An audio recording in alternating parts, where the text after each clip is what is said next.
Now, I'm sure that most of you know the old story about the astronaut who went far out into space and was asked on his return whether he had been to heaven and seen God. And he said yes. And so they said to him, well, what about God? And he said, she is black. And although this is a very well-known and well-worn story, it is very profound. Because, I tell you, I knew a monk who started out in life as pretty much of an agnostic or an atheist, and then he began to read Henri Bergson, the French philosopher who proclaimed the vital force, the élan vital, and so on. And the more he read into this kind of philosophy, the more he saw that these people were really talking about God. And I've read a great deal of theological reasoning about the existence of God, and they all start out on this line. If you are intelligent and reasonable, you cannot be the product of a mechanical and meaningless universe. Figs do not grow on thistles. Grapes do not grow on thorns. And therefore, you, as an expression of the universe, as an aperture through which the universe is observing itself, cannot be a mere fluke. Because if this world peoples, as a tree brings forth fruit, then the universe itself, the energy which underlies it, what it's all about, the ground of being, as Paul Tillich called it, must be intelligent. Now, when you come to that conclusion, you must be very careful, because you may make an unwarranted jump. Namely, the jump to the conclusion that that intelligence, that marvelous designing power which produces all this, is the biblical God. Be careful. Because that God, contrary to his own commandments, is fashioned in the graven image of a paternal, authoritarian, beneficent tyrant of the ancient Near East.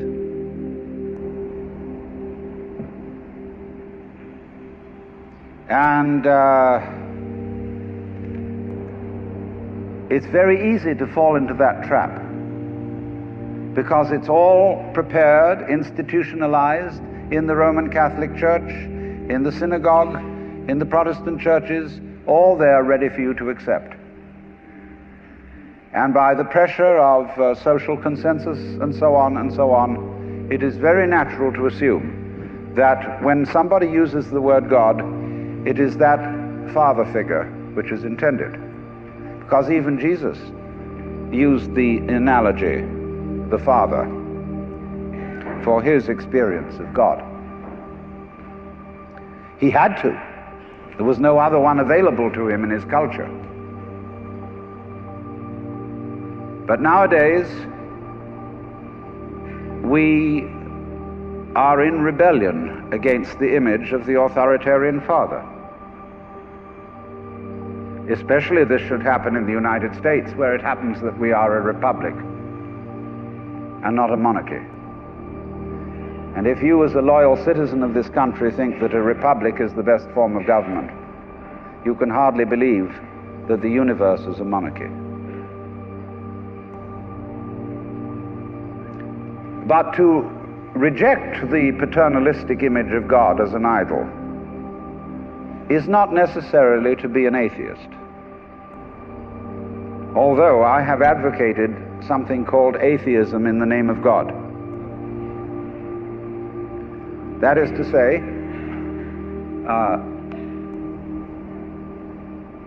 an experience, a contact, a relationship with God, that is to say, with the ground of your being, that does not have to be embodied or expressed in any specific image. Now, theologians on the whole don't like that idea, because I find in my discourse with them that they want to be a little bit hard-nosed about the nature of God. They want to say that God has indeed a very specific nature. Ethical monotheism means that the governing power of this universe has some extremely definite opinions and rules to which our minds and acts must be conformed. And if you don't watch out, you'll go against the fundamental grain of the universe and be punished in some way. Old-fashionedly, you will burn in the fires of hell forever. More modern-fashionedly, you will fail to be an authentic person. It's another way of talking about it. But there is this feeling, you see, that there is authority behind the world, and it's not you. It's something else. Like we say, that's something else that's far out. And therefore, this Jewish, Christian, and indeed Muslim approach makes a lot of people feel rather strange, estranged from the root and ground of being. There are a lot of people who never grow up and are always in awe of an image of grandfather. Now, I'm a grandfather. I have 5 grandchildren, and so I'm no longer in awe of grandfathers. I know I'm just as stupid as my own grandfathers were, and therefore I'm not about to bow down to an image of God with a long white beard. Now, naturally, of course, we intelligent people don't believe in that kind of a God, not really. I mean, we think that God is spirit, that God is very undefinable and infinite and all that kind of thing. But nevertheless, the images of God are have a far more powerful effect upon our emotions than our ideas. And when people read the Bible and sing hymns, Ancient of Days, who sittest throned in glory, immortal, invisible, God only wise, in light inaccessible, hid from our eyes, they still got that fellow up there with a beard on. It's way in the back of the emotions. And so we should think, first of all, in contrary imagery, and the contrary imagery is, she's black. Imagine instead of God the Father, God the Mother. And imagine that this is not a luminous being, blazing with light, but an unfathomable darkness, such as is portrayed in Hindu mythology by Kali, K-A-L-I, the Great Mother, who is represented in the most terrible imagery. Kali has a tongue hanging out long, drooling with blood. She has fanged teeth. She has a scimitar in one hand and a severed head in the other. And she is trampling on the body of her husband, who is Shiva. Shiva represents also, furthermore, the destructive aspect of the deity, wherein all things are dissolved so that they be reborn again. And here is this blood-sucking, terrible mother as the image of the supreme reality behind this universe. Imagine, it's the representative of the octopus, the spider, the awful-awfuls, the creepy-crawlies at the end of the line, which we are all terrified of. Now that's a very important image, because let us suppose, just for the sake of argument, that all of you sitting here right now are feeling well, fairly all right. I mean, you're not in hospital. You don't have the screaming memes. You have a sense you probably had dinner and are feeling pretty good. But you know that you feel that you're fairly good because in the background of your minds, very far off in the background of your minds, you've got the sensation of something absolutely ghastly that simply mustn't happen. And so against that, which is not happening, and which doesn't necessarily have to happen, but by comparison with that, you feel pretty all right. And that absolutely ghastly thing that mustn't happen at all is Kali. And therefore, at once, we begin to wonder whether the presence of this Kali is not in a way very beneficent. I mean, how would you know that things were good unless there was something that wasn't good at all? Now I'm not putting this forward as a final position. I'm only putting it forward as a variation, as a way of beginning to look at a problem and getting our minds out of their normal ruts. She's black. Well, she, first of all feminine, represents what is called philosophically the negative principle. Now, of course, people who are women in our culture today and believe in women's lib don't like to be associated with the negative because the negative has acquired very bad connotations. We say accentuate the positive. Well, that's a purely male chauvinistic attitude. How would you know that you were outstanding unless by contrast there was something instanding?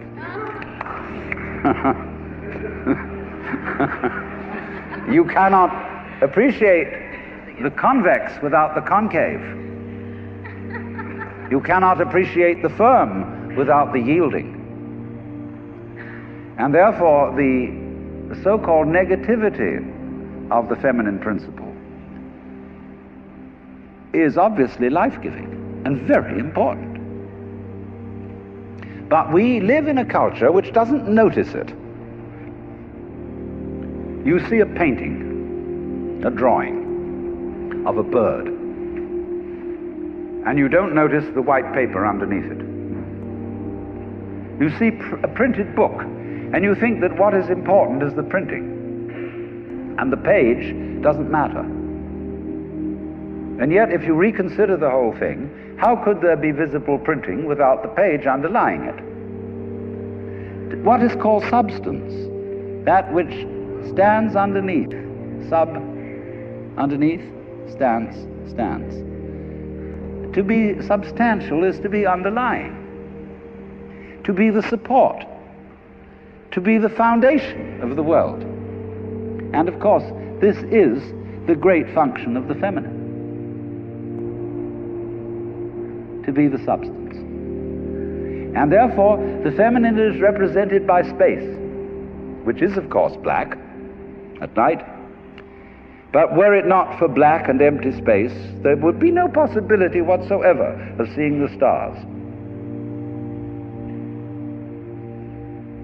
Stars shine out of space, and astronomers, very high-powered astronomers, are beginning to realize that stars are a function of space. Now that's difficult for our common sense, because we think that space is simply inert nothingness.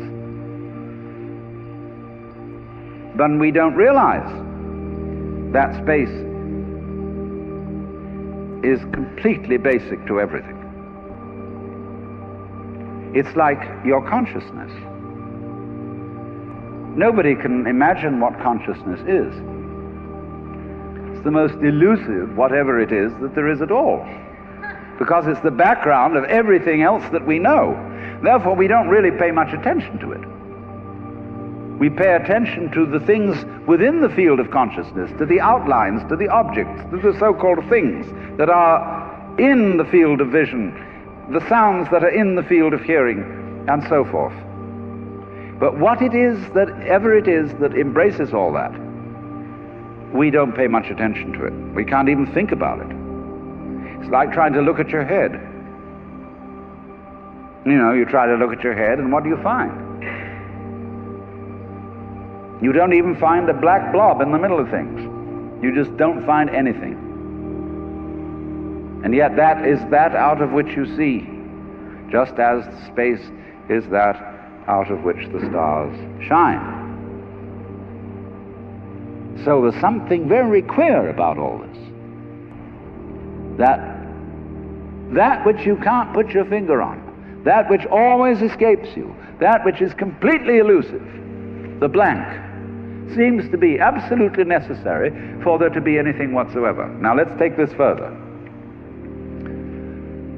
Kali also is the principle of death, because she carries a scimitar in one hand and a severed head in the other. Death. This is tremendously important to think about. We put it off. Death is swept under the carpet in our culture.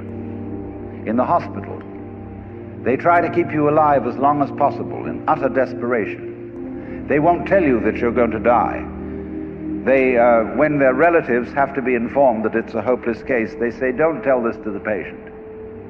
And all the relatives come around with hollow grins and say, well, you'll be all right in about a month, and then we'll go and have a holiday somewhere and sit by the sea and listen to the birds and whatnot.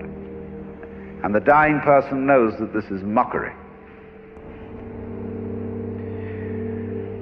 Well, of course, we've made death howl with all kinds of ghouls.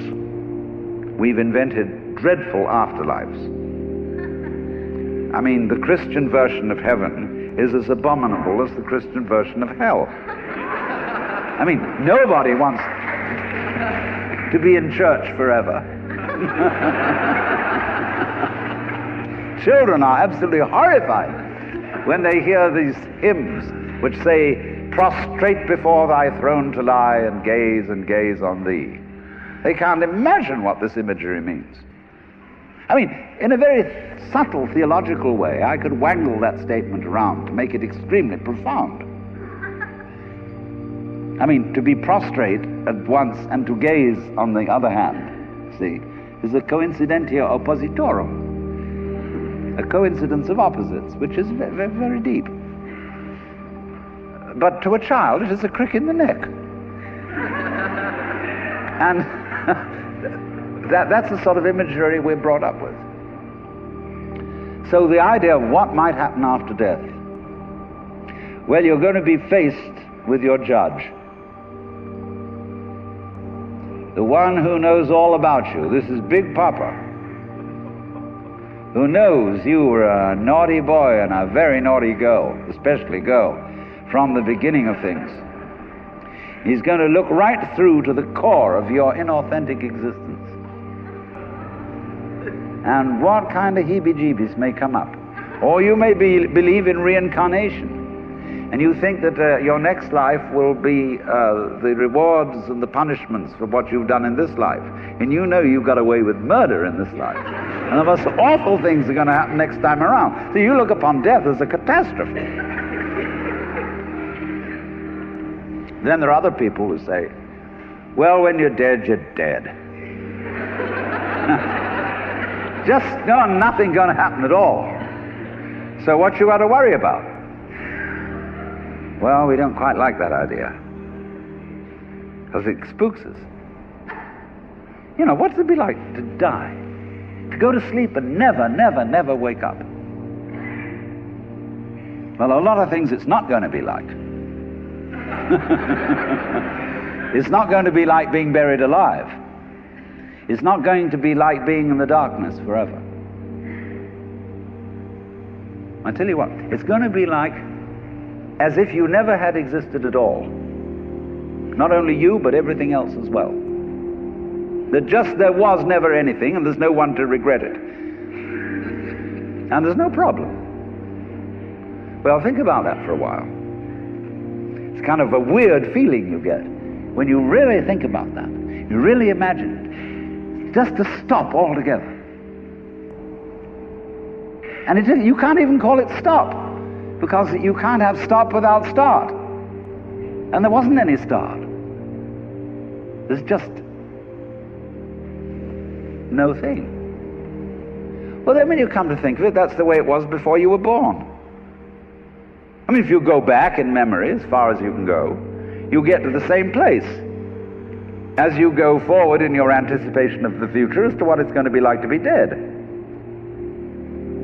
Then you get these funny ideas that this blankness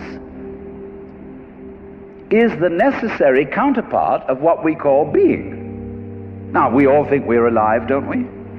I mean, we're really here? That there is something called existence?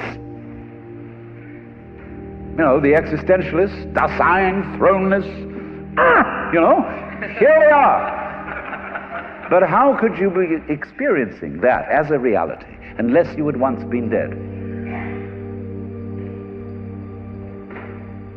What gives us any ghost of a notion that we're here, except by contrast with the fact that we once weren't?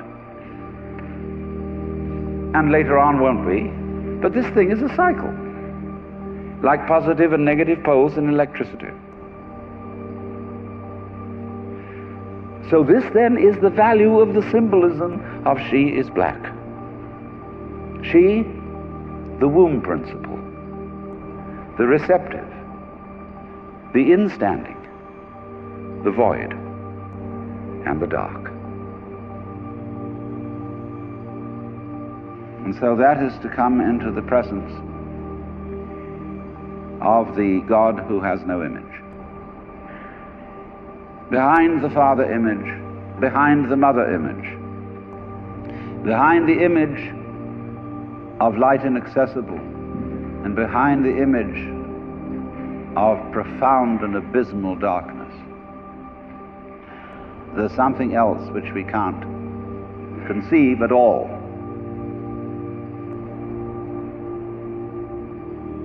Dionysius the Areopagite called it the luminous darkness.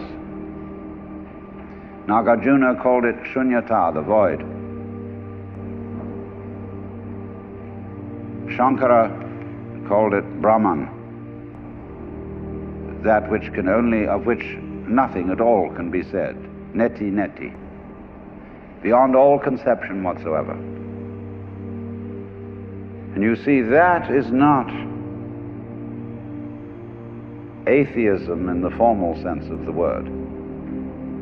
This is a profoundly religious attitude, because what it corresponds to practically is an attitude to life of total trust, of letting go. When we form images of God, they are all really exhibitions of our lack of faith. Something to hold on to, something to grasp. How firm a foundation, what lies underneath us, the rock of ages, or whatever, Ein feste Burg. But when we don't grasp, we have the attitude of faith. If you let go of all the idols, you will of course discover that what this unknown is, which is the foundation of the universe, is precisely you. It's not the you think you are. No, it's not your opinion of yourself. It's not your idea or image of yourself. It's not the chronic sense of muscular strain, which we usually call I. You can't grasp it. Of course not. Why would you need to? Supposing you could, what would you do with it? And who would do what with it? You can never get at it. So there's that profound central mystery. And the attitude of faith is to stop chasing it. Stop grabbing it. Because if that happens, the most amazing things follow. But all these ideas of the spiritual, the godly, as this attitude of must,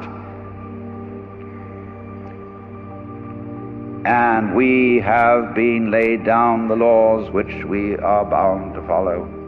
All this jazz is not the only way of being religious and of relating to the ineffable mystery that underlies ourselves and the world.